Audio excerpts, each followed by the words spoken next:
23h42. La ville en contrebas de mon bureau Penthouse était un quadrillage d'or électrique, mais à l'intérieur, la seule lumière provenait de la lueur bleue de mes écrans. J'étais entouré de plans du nouveau complexe riverain, un projet que j'avais bâti de A à Z, comme tout le reste dans ma vie.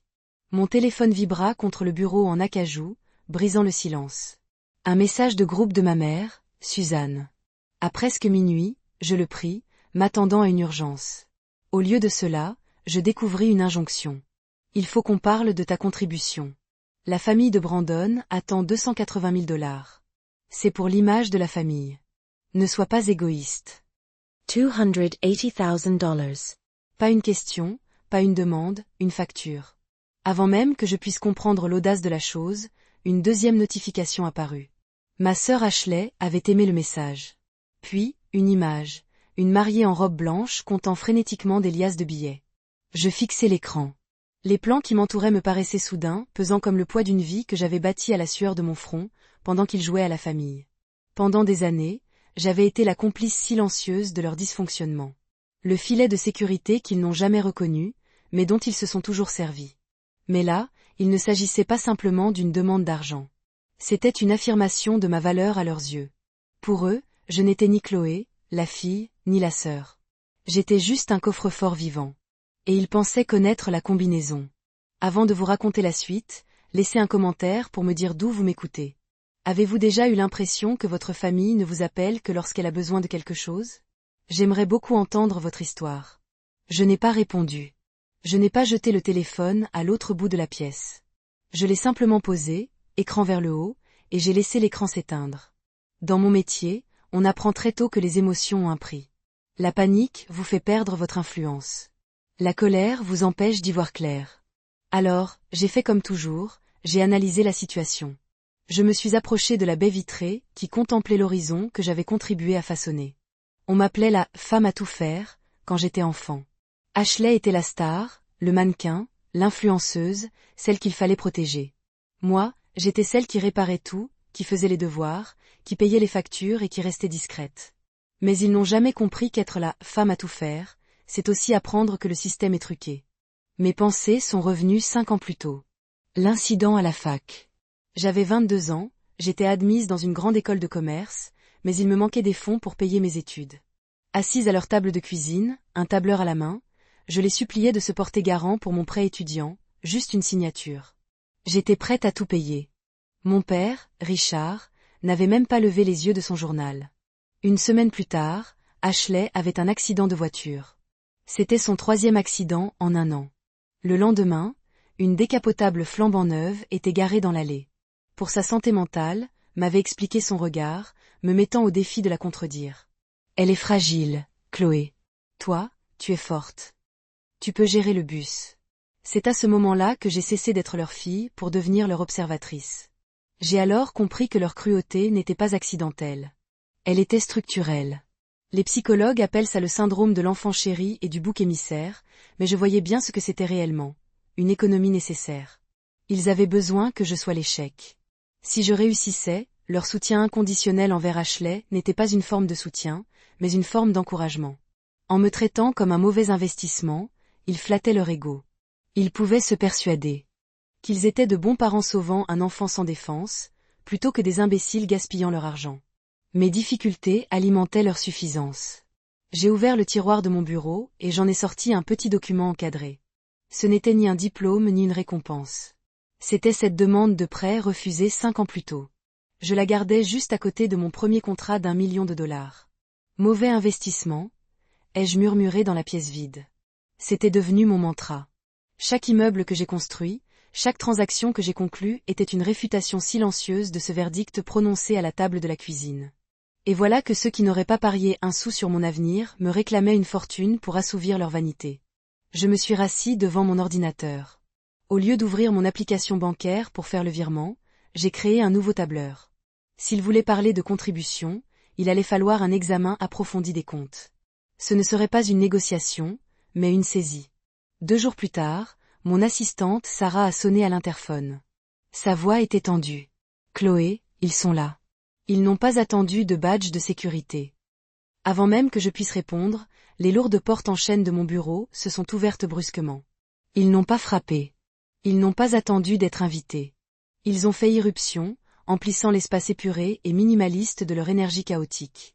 Mon père, Richard, ouvrait la marche, le regard mêlé d'admiration et d'évaluation, comme s'il calculait la superficie.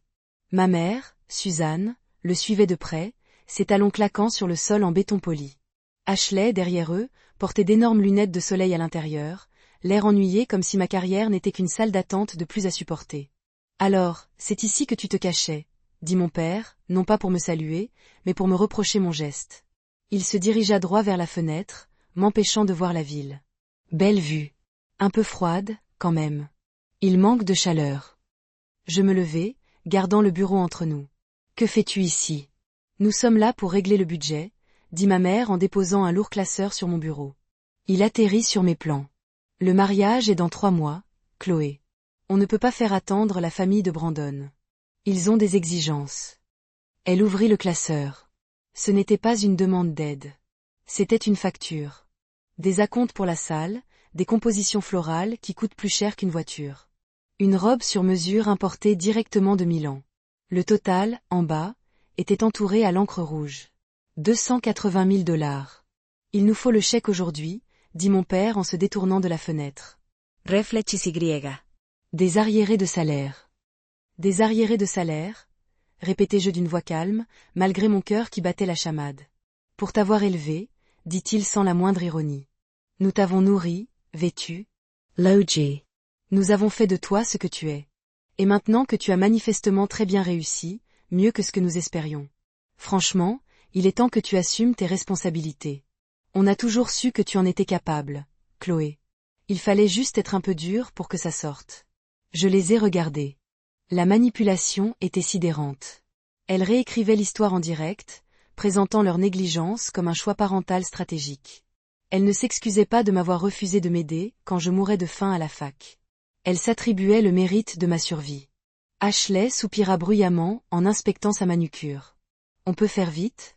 demanda-t-elle. « J'ai un essayage à 16 heures. » Elle ne me regarda même pas. Elle supposait que l'argent lui appartenait déjà. J'ouvris mon chéquier. Je sortis mon stylo. C'était un réflexe, un automatisme si profond qu'il semblait génétique. Les psychologues appellent ça la réaction de soumission. Mais je la connaissais comme la chaîne invisible de la survivante. C'est le besoin viscéral et physique de réparer le chaos pour acheter la paix et enfin, être la bonne fille. Même si j'étais PDG, même si je gérais des millions de dollars d'actifs dans cette pièce sous le regard attentif de ma mère, j'avais de nouveau 7 ans, désespéré d'obtenir une récompense. Le stylo planait au-dessus de la ligne, payé à l'ordre de. Ma main se mit à trembler, d'abord légèrement, puis violemment. L'encre bavait, formant une petite tache irrégulière sur le papier. Je fixai cette tache. Je pensais à la chaîne invisible. C'est le mensonge que se racontent les survivants. Si je leur donne juste ça, ils me verront enfin. Si je paie cette rançon, ils m'aimeront enfin. C'est une chaîne forgée d'espoir et de terreur, et c'est le fardeau le plus lourd qu'un enfant puisse porter. Je compris à cet instant qu'écrire ce chèque ne serait pas un acte de générosité.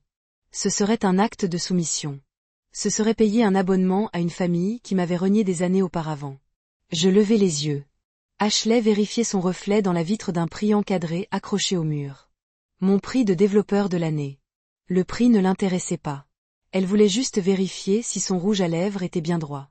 Mon père dépensait déjà mentalement l'argent. Son regard parcourait la pièce à la recherche d'autres choses à critiquer.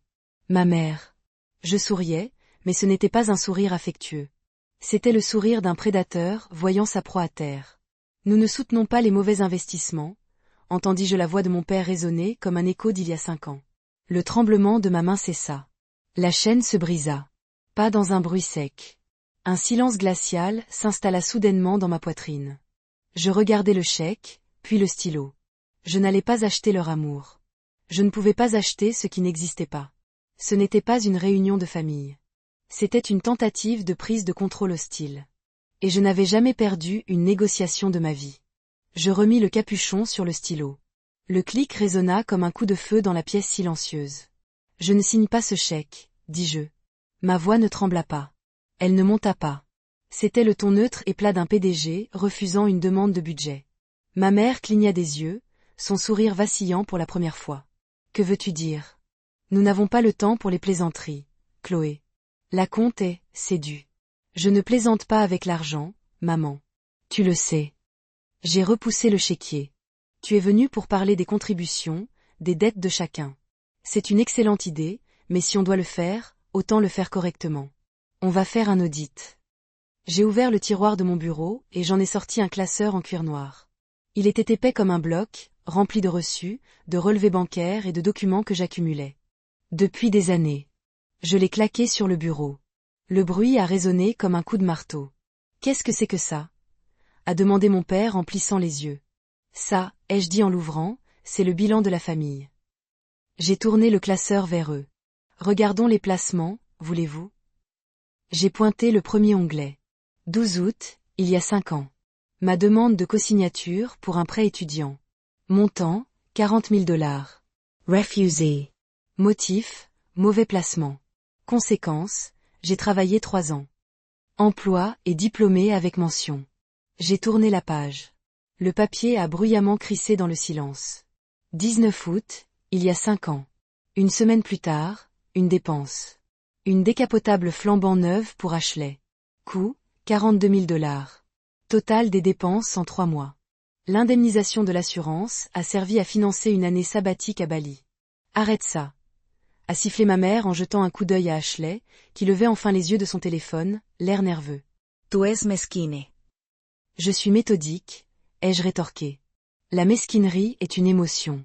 Ce ne sont que des données. J'ai continué à tourner les pages. 2020, renflouement de votre boutique, 15 000 $. 2021, soirée de lancement de la carrière d'influenceuse d'Ashley, 10 000 $. 2022, rénovation de la suite parentale, 60 000 $. Je les ai regardés. Le visage de mon père virait au violet. Ma mère avait l'air d'avoir avalé du verre. J'ai fait les calculs hier soir, ai-je dit en me penchant en arrière sur ma chaise. Vous avez dépensé plus d'un demi-million de dollars pour vous donner une image de richesse, tout en dévalorisant activement le seul actif de cette famille qui génère réellement des revenus. Vous n'êtes pas seulement de mauvais parents. Vous êtes de piètres investisseurs. Vous avez tout misé sur un passif. J'ai fait signe à Ashley et liquidé l'actif. Et maintenant que vous êtes insolvable, vous voulez que je vous renfloue. Nous sommes vos parents, s'écria mon père en frappant du poing sur le bureau. Nous vous avons donné la vie. Vous nous devez tout. Je vous dois le gîte et le couvert, dis-je froidement. Et d'après mes calculs, basés sur le coût moyen d'élever un enfant, moins la taxe sur la négligence affective, nous étions à égalité le jour de mes 18 ans. Espèce d'ingrate. Ma mère commença à s'avancer. Attention, dis-je, le doigt suspendu au-dessus du bouton de l'interphone. J'ai des gardes du corps à l'extérieur, et contrairement à vous, je les paie très bien. Ma mère ouvrit la bouche pour hurler, le visage déformé par cette posture de victime instrumentalisée qui lui est si familière. Mais avant qu'elle ne puisse dire un mot, une sonnerie électronique stridente. Une voix ébrait l'air. Elle provenait de l'écran géant, accroché au mur derrière moi. J'appuyai sur un bouton de mon bureau. L'écran s'alluma, révélant le visage sévère et élégant de ma grand-mère Eleanor. Assise dans son bureau, les mains jointes sur sa canne, elle avait l'air d'un juge prêt à prononcer une sentence de mort. J'avais installé la liaison vidéo 10 minutes avant leur arrivée. Elle avait tout entendu. « Maman » balbutia mon père, le visage blême. « Qu'est-ce que c'est ?»« Ceci » répondit Eleanor d'une voix amplifiée et cristalline dans le silence du bureau, c'est la phase d'enquête. Elle brandit un document devant la caméra. Il était vieux, jauni sur les bords. « Tu reconnais ça, Richard ?» Mon père ne répondit pas. Il avait l'air de vouloir se cacher sous le tapis. « C'est l'acte de fiducie du fonds d'études que ma sœur Tess a laissé à Chloé, » poursuivit Eleanor. 25 000 $. Il était censé être acquis à sa majorité. Je restais figé. Je n'avais jamais entendu parler d'un tel fonds. Je cherchais du regard. Chez mes parents. La rébellion avait disparu, remplacée par une terreur pure. Tu m'as dit que le marché s'était effondré, dit Eleanor, la voix tremblante d'une rage que je ne lui avais jamais vue. Tu m'as dit que l'argent était perdu, mais j'ai consulté les relevés bancaires ce matin. Elle ajusta ses lunettes. Le 24 août, il y a 5 ans, un retrait de 25 000 $ exactement. 2 jours plus tard, un paiement de 25 000 $ exactement au cabinet d'avocats Sterling et Moss. Ashley cessa de regarder son téléphone. Elle le laissa lentement tomber sur ses genoux. Sterling et Moss, dis-je, l'esprit en ébullition. Ils sont spécialisés en droit pénal. Plus précisément, en infraction routière et... Eleanor termina sa phrase. Tu n'as pas perdu l'argent de Chloé en bourse, Richard. Tu l'as volé. Tu l'as volé pour payer un avocat afin d'étouffer l'affaire du délit de fuite d'Ashley, éviter qu'elle n'ait de casier judiciaire. Tu as laissé Chloé mourir de faim et cumuler 3 emplois pour payer ses études, pendant que tu utilisais son héritage pour acheter la liberté d'Ashley. Le silence dans la pièce était pesant. Absolument.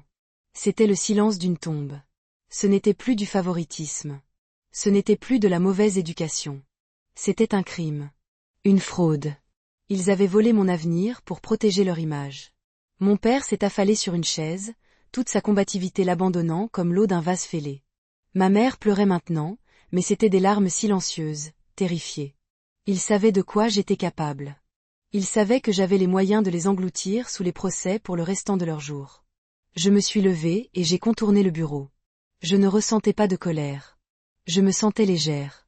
Le dernier lien de culpabilité, le dernier « et si » qui me retenait auprès d'eux, venait de se dissoudre. Tu as 2 choix, dis-je. Ma voix résonna dans la pièce silencieuse. Premier choix, j'appelle mon équipe juridique et nous portons plainte pour détournement de fonds et fraude.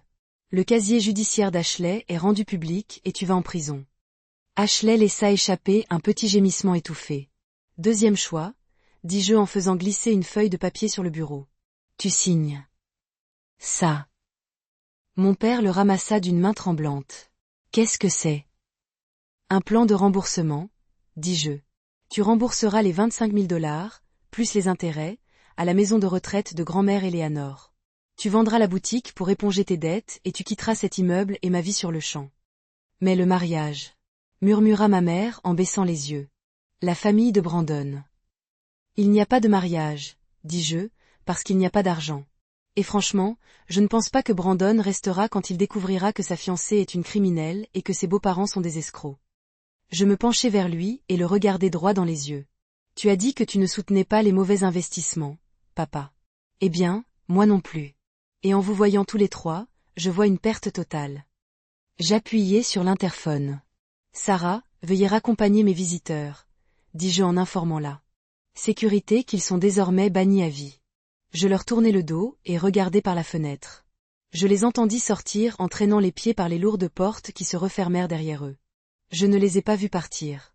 J'étais trop occupée à regarder les lumières de la ville s'allumer une à une, illuminant un monde qui était enfin entièrement mien. Les conséquences furent rapides et brutales. Mes parents furent contraints de liquider la boutique pour éviter des poursuites. Les fiançailles d'Ashley prirent fin 2 semaines plus tard. La famille de Brandon avait apparemment sa propre procédure d'audit, et la fraude ne correspondait pas à leur image. La dernière fois que j'ai eu de leurs nouvelles, Ashley travaillait dans le commerce, apprenant enfin la valeur de l'argent qu'elle devait gagner par elle-même. Mais je ne me concentrais pas sur leur effondrement. J'étais occupée à construire quelque chose de nouveau. 1 mois plus tard, je me tenais sur le balcon de mon Penthouse, la brise marine fraîche sur ma peau. Sur la table devant moi se trouvait un chéquier. J'ai débouché mon stylo, mais cette fois, il n'y eut aucun tremblement, aucune chaîne invisible ne m'étrangla. J'ai rédigé un chèque de 280 000 $. Ce n'était pas pour un mariage. Ce n'était pas pour renflouer les caisses. Je l'ai posté cet après-midi-là à la Fondation Eleanor, un fonds de bourse d'études que j'avais créé au nom de ma grand-mère. Il était conçu plus particulièrement pour les étudiants rejetés par leur famille, désignés comme boucs émissaires, et pour les survivants qui avaient juste besoin d'une personne sur qui compter. J'ai alors compris que la justice ne consiste pas seulement à détruire ses ennemis. C'est la partie facile. La vraie justice est celle des égouts. C'est prendre les ressources accaparées par les avides et les semer dans une terre fertile. Mes parents avaient essayé de m'enterrer, mais ils avaient oublié que j'étais une graine. Et maintenant, j'allais faire en sorte que d'autres puissent s'épanouir dans la lumière que j'avais créée. J'ai supprimé le groupe de contacts familiaux de mon téléphone. Un clic, et ils avaient disparu. J'ai inspiré profondément, emplissant mes poumons d'air marin et de liberté. Le soleil se levait sur l'eau, pur et éclatant, illuminant un monde où je ne devais rien à personne d'autre qu'à moi-même. Si cette histoire vous a touché, si vous avez déjà dû choisir entre vous-même et ceux qui étaient censés vous protéger, partagez cette vidéo. On ne sait jamais qui a besoin d'entendre qu'il est normal de partir. Et n'oubliez pas de vous abonner pour découvrir d'autres histoires comme celle-ci.